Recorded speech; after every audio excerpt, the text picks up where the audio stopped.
Hola, bienvenidos a nuestro podcast. En el capítulo de hoy hablaremos sobre el rol de los profesionales de trabajo social en la elaboración de diagnósticos e intervenciones a nivel global, latinoamericano y contextualizado en el país de Chile. Para comenzar hablaremos sobre los conceptos de diagnóstico e intervención en trabajo social. Según el autor argentino y que en paz descansa, el señor Anderej, en el año 1991 define el diagnóstico como una etapa de un proceso por el cual se establece la naturaleza y magnitud de las necesidades o los problemas que afectan a un sector o aspecto de la realidad que es motivo de un estudio o investigación, con la finalidad de desarrollar programas y realizar una acción.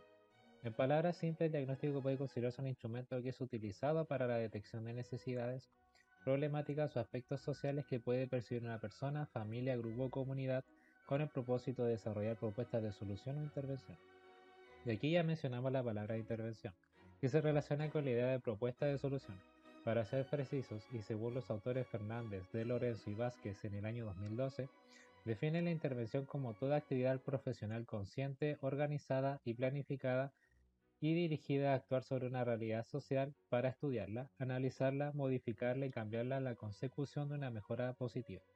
En palabras simples, la intervención es una actividad dirigida a modificar o solucionar un aspecto en conflicto de la realidad de una persona, familia, grupo o comunidad, con el objetivo de conseguir mejoras positivas y solucionar las problemáticas presentes.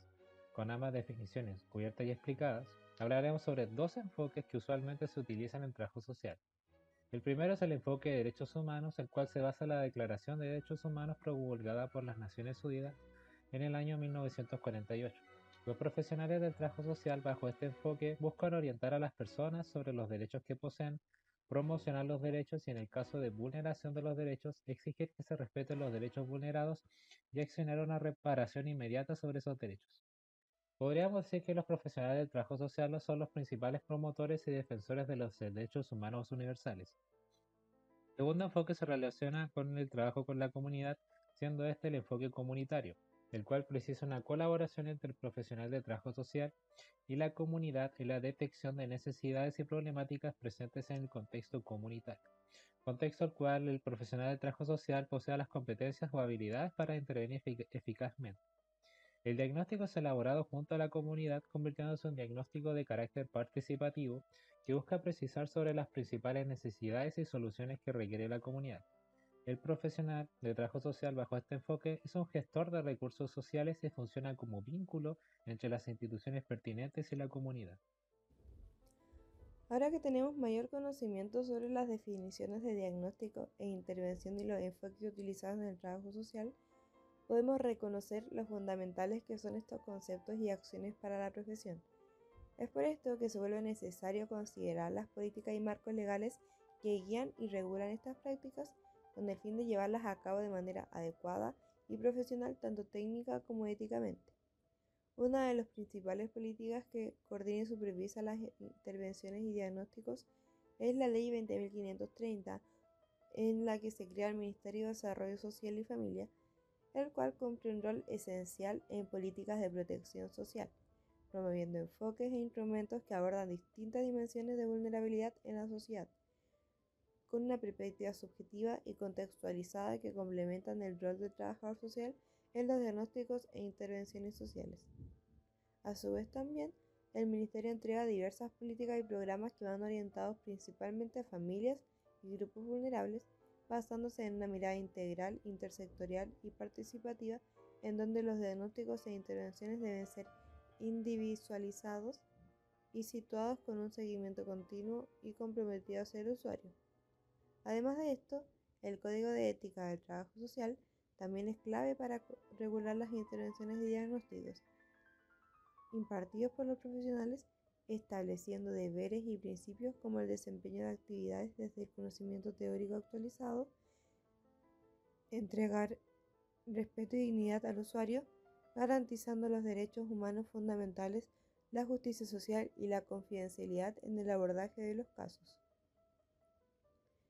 Como ejemplo de un diagnóstico e intervención regulada, tenemos en cuenta la política del Servicio Nacional de Protección Especializada a la Niñez y Adolescencia, creada bajo la Ley 21.302, comúnmente conocida como Mejor Niñez, la cual tiene como fin garantizar la protección y los derechos básicos del niño, niña y adolescente estableciendo un proceso de diagnóstico e intervención reglamentado al profesional, en donde cada menor que ingresa al sistema pasa por un diagnóstico clínico y psicosocial elaborado a través de un informe, integrando desde ya un plan de intervención individual que atienda a las necesidades específicas de cada niño, llevado a cabo bajo una metodología estandarizada que cumpla con el objetivo de brindar apoyo y protección integral en el menor, evitando la revictimización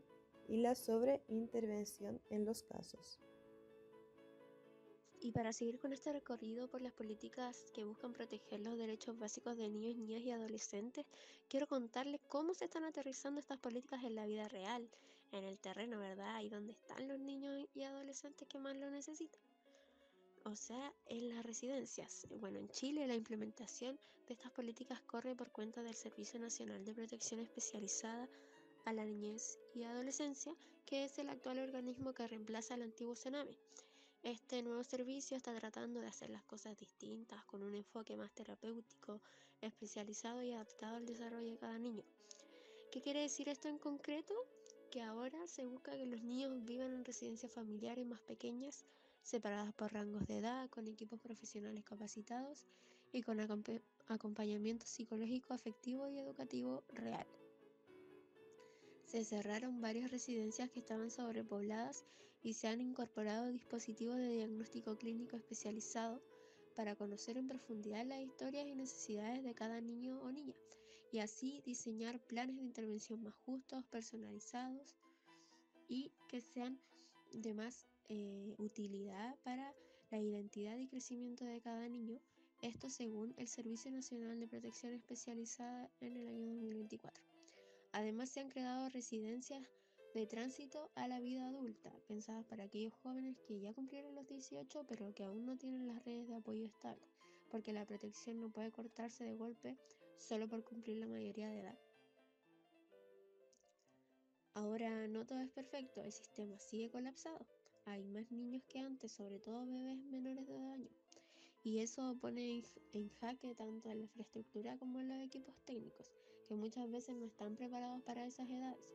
También hay un gran problema de desconexión entre sectores como la salud, la educación, ¿verdad?, la justicia y protección, que siguen trabajando cada uno por su lado, y eso complica la atención integral, según lo que nos cuenta Zambrano y Constanzo en su investigación científica del 2022. Y otro punto no menor, muchas veces el discurso suena bonito, ¿verdad?, lleno de derechos, participación y bienestar, pero cuando bajamos a la práctica, a lo cotidiano, eso no siempre se cumple. Por eso es clave revisar cómo se están financiando los programas, cómo se evalúa el trabajo y si realmente se escucha la voz de los niños y sus comunidades. O sea, no basta con declarar derechos, hay que garantizarlos con coherencia, recursos y compromiso político, según lo que plantea Pérez Luco et al. En el año 2014 en su investigación científica. O sea, queda claro que han habido avances, pero aún queda camino. La protección de la infancia debe ser una tarea seria, articulada, con mirada profunda, porque ningún niño debiera sentirse solo ni vivir en un sistema que no lo ve. Asimismo, debería implementarse un enfoque mucho más individualizado y personal para cada niño, que los profesionales que trabajen en las residencias tengan o sean trabajadas las habilidades sociales, emocionales de estos profesionales, para que así puedan entregarles una mejor calidad de vida a los niños que están en esas residencias. En esta parte del podcast abordaremos el tema del diagnóstico al monitoreo, presencia activa del trabajo social en el ciclo de intervención. Queremos destacar cómo el profesional del trabajo social no solo diagnostica realidades sociales, sino que también participa activamente en la implementación de estrategias, en la gestión de recursos y en la evaluación constante de las acciones. A través de ejemplos concretos del contexto chileno, se explicará cómo se despliega este rol en las distintas etapas del acompañamiento psicosocial. En primer lugar, un diagnóstico en trabajo social no es solo una recopilación de datos, sino una lectura crítica de la realidad social. El profesional de trabajo social cumple su rol en el diagnóstico, identificando factores de riesgo y protección en personas, familias, grupos y comunidades, aplicando enfoques como el ecosistémico y el enfoque de derechos principalmente utilizados para la comprensión de problemas. Por ejemplo, a través del programa Chile Crece Contigo, el diagnóstico incluye la evaluación biopsicosocial de niños y sus cuidadores. En el ámbito de la intervención, esta es la acción profesional concreta que busca transformar o mejorar una situación. Se diseña con base al diagnóstico y puede ser educativa, terapéutica, comunitaria o de gestión. Implica trabajo interdisciplinario con psicólogos, educadores, médicos, entre otros profesionales. En casos de violencia intrafamiliar, por ejemplo, se interviene con medidas de protección, contención emocional, derivaciones y seguimiento de caso, teniendo así como rol el trabajador social en la implementación de coordinar con servicios públicos y privados, traduciendo los planes de intervención en acciones concretas, asegurando que las acciones respeten los derechos humanos y la normativa vigente. Por ejemplo, en Senda Previene, los profesionales implementan planes de prevención en colegios, adaptando contenidos según diagnóstico escolar.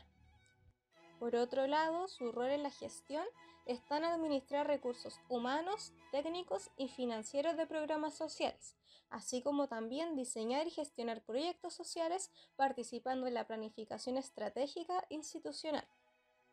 Por ejemplo, en municipalidades, los trabajadores sociales coordinan redes territoriales y gestionan recursos para intervención comunitaria. En cuanto al monitoreo de la acción, por ejemplo, en residencias del Sename, el trabajador social monitorea planes de intervención individual y reporta avances mensualmente, teniendo como rol evaluar la eficacia de las intervenciones y políticas sociales, ajustando estrategias en base a resultados y retroalimentación, documentando los aprendizajes para mejorar prácticas futuras. Finalizando el capítulo del podcast de hoy, podemos decir que la profesión del trabajo social va mucho más allá de que realizar un diagnóstico y la intervención consiguiente. Es una profesión que está presente en todo el proceso de asistencia, desde detectar las problemáticas y necesidades hasta acompañar a la persona, familia, grupo o comunidad, intervenir y evaluar si realmente se están generando los cambios necesarios para atender las problemáticas o necesidades solicitadas. Los profesionales del trabajo social son actores clave en la promoción y protección de derechos humanos, en la gestión de recursos sociales y en la creación de soluciones y propuestas de intervención que nacen desde y para la persona, las familias, grupos o comunidades. Si bien existen avances importantes en las materias que les compete a los profesionales del trabajo social, aún queda mucho que trabajar para que las políticas propuestas a nivel gubernamental realmente respondan a las necesidades de las personas en general. Con esta reflexión finalizamos el capítulo de hoy. Muchas gracias por su sintonía. Adiós.